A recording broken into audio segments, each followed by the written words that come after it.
Hi there, it's Shem again. Here's another video. This time it's about how to fit a windscreen onto a Honda CRF250L. So recently I've done a couple of motorway journeys for about an hour or 2 hours at speeds between 70 to 80 miles an hour, and it wasn't pleasant. And I thought it would be a good idea to actually fit a windscreen to make the bike look similar to a rally version of the bike. Unfortunately, with the rally bike, at least for me, the screen wasn't high enough, and it resulted with all of the wind kind of hitting top part of my helmet, which was actually worse than not having screen at all. So I wanted to make sure that when I fit the screen onto this bike, it will be tall enough to deflect the wind above my helmet, so I can kind of comfortably hide behind the screen if you wish.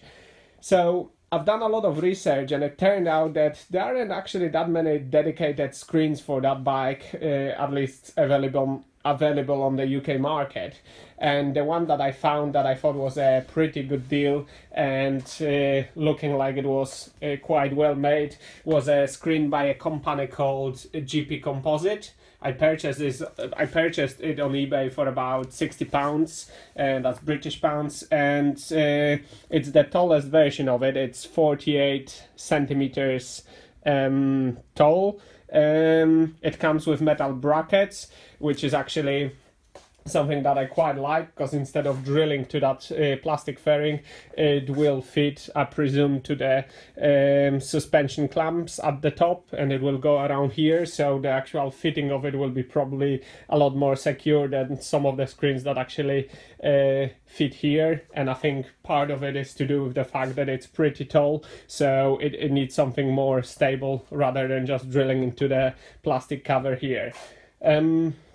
Another thing that I like about it is the fact that it looks like designers kind of put some thought into it. It's got some holes in here, and the shape of it looks quite well like it was made for purpose and perhaps tested with sort of wind deflection in mind. I'm not sure if that's the case or not, but at least it kind of gives me that impression.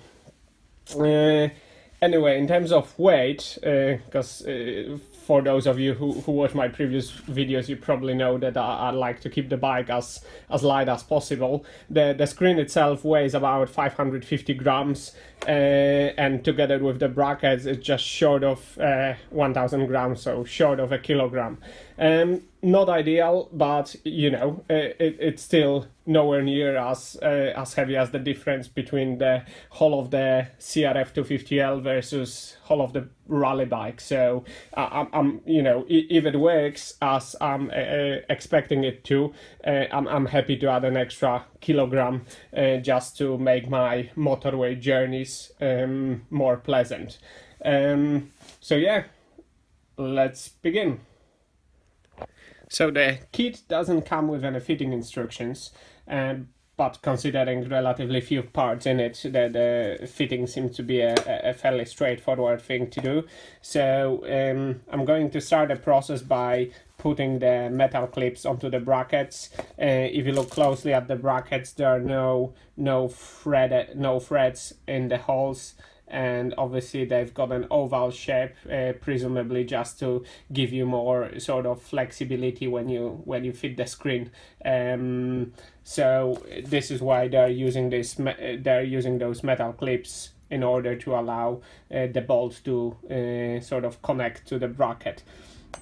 So I've put those clips on this bracket. You just need to make sure that the threaded bit that sticks out of the clip, it's actually pointing towards your bike, and where you fit the screen, you've got a nice and flat area.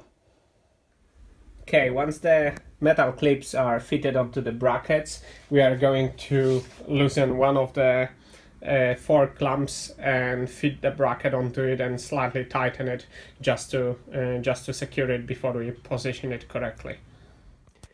Okay, so the first bracket was fitted. I've lightly clamped it over here, because the bracket holes are oval. There's quite a lot of flexibility as to how you can position the bracket. But for time being, I've just pushed it all the way in and all the way down, just to try the alignment of the holes where both brackets are in place. And I'm gonna put a screen on here and see if the holes align, or if I need to actually, loosen that up and position it differently. So until I know how the screen goes, I'm not gonna tighten those bolts. Something that I've not actually looked at is the fact that you've got that brake cable plastic guide over here. I think this is mounted with bolt number 8, so I'm gonna have to remove that first before I can remove these fork clamps. Okay, so the plastic brake hose guide has been removed. I have now fitted the second bracket and slightly tightened it. So I'm gonna place the screen onto that and see how it's gonna position itself, and we'll take it from there. Not sure how well you can see that, but with one set of holes aligned with the bracket, the other set is, well, nowhere near where it's supposed to be, so I'm gonna probably loosen both brackets from the clamps on the fork, and then put the screen on and then tighten them in the right position. There is a possibility I might need to bend them slightly inwards, just to locate the holes properly. Okay, so with the bracket mounting bolts loosen up, I've offered up the windscreen onto the brackets, and they still didn't manage to align with the holes on the brackets. So I had to push the brackets inwards, and there is still a bit of tension on them. Also, there is a limit to how far you can push the brackets inwards, because, not sure you can see it, there is a rubber cap on this side, so you're limited to how far you can push that bracket. So I've bent them ever so slightly, and there's still a little bit of tension, but I've managed to tighten all 4 of these bolts, and the screen is now securely in place. Just remember, when you do it, this needs to be hand tightened. They obviously go into rubber washers, so there's a limit how much you can tighten them without squashing the rubber washers too much. So I'd say, probably less than 1 Newton-meter. So be very gentle with them, and maybe put a drop of Loctite on the threads just to prevent them from coming loose. Although I don't anticipate any problems with that because of the rubber mounts. Anyway, so with that being securely mounted to the brackets, it's time to tighten the fork clamp bolts. Okay, so we're gonna start with this side. The access is a bit tricky, but you can still get there. Manual states 32 Newton-meters, so it's quite a bit of force. It's a size 10 socket, so I'm gonna try to get my torque wrench head in there and tighten that. Also, one thing to notice on this side, I fetched the throttle cables through the bracket over here, because this was the path where there was the least of tension on them, but I might still put a bit of a additional rubber washer in between the cables and brackets, so they are not rubbing off against the edge of the bracket. It's not sharp, but it's still not ideal. I would prefer them to rest against something soft. So if we move to the other side of the bike, if we tighten this clamp again, size number 10 socket, 32 Newton-meters.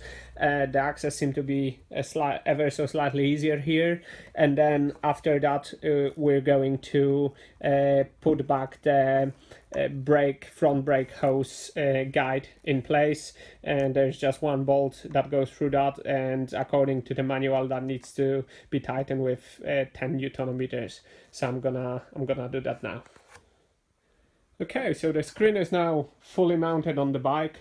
It actually looks better in real life than through the camera. I don't know why that is, but it just looks better in real life. couple of things that I'm not too happy about is one of them is the small rubber washers that go underneath the bolt heads. They seem to be either too soft or too small, and they go into the holes in the actual windscreen when you tighten it. So I'm probably gonna replace them with a larger diameter washers, or maybe something slightly more rigid. But other than that, and the fact that there is a bit of tension on the brackets, the fitting is absolutely fine and fairly straightforward. One thing that I'm not sure about is the angle of it.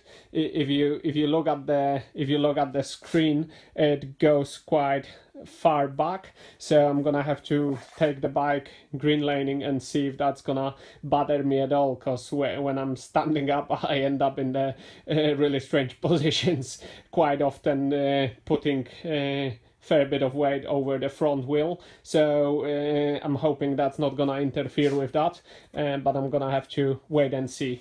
I'm gonna take it for a spin now on a motorway or something like this, and I'm gonna report back if it kind of does what I wanted it to do. But so far so good. I'm pretty happy with the results. Okay, so I've spent about 30 to 40 minutes on the motorway doing between 70 to 80 miles an hour, and I have to say that the windscreen is pretty effective.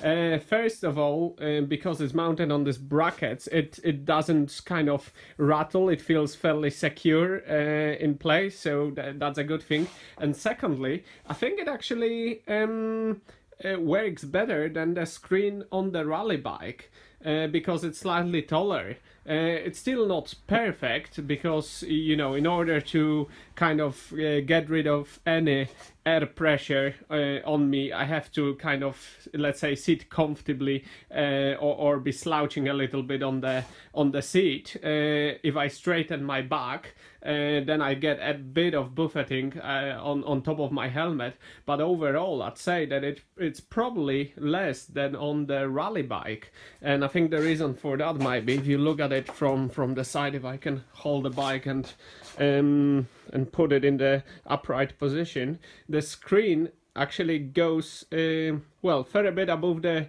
mirrors, which I think, looking at the pictures, it's slightly higher than the rally screen, and it feels like it's performing better. So in terms of motorway journeys, thumbs up. I mean, it's gonna do a great job for me, because for me to get to the you know, good green lanes, I have to commute for an hour and a half, maybe 2 hours, and it's not very enjoyable. So I mean, anything to protect me from wind is great.